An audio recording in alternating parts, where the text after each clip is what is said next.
අපි මේ අද ඉන්නේ වෙස්සගිරියේ.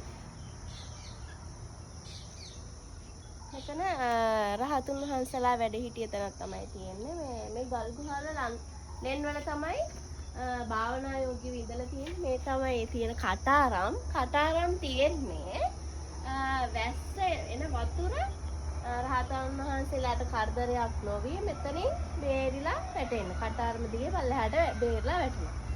එතකොට ගල තුලට වතුර එම වලකිනවා. ඒකට තමයි මේ කටාරම් කොටල තියෙන්නේ.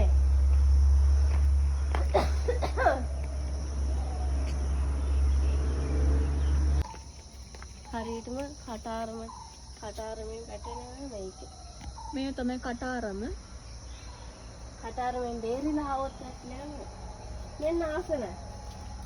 මේ මං හිතන්නේ රහතුන් වහන්සේලා වැඩ සිටින ආසන වෙන්න ඕන.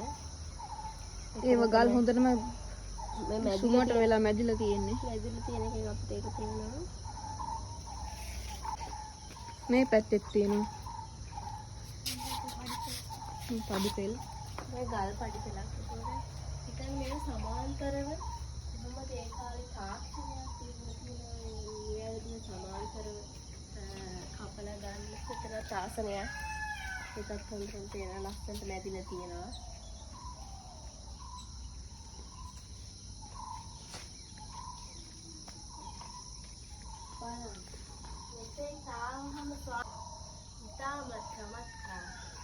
මේ තියෙන්නේ අපර බ්‍රාහ්මී අක්ෂර.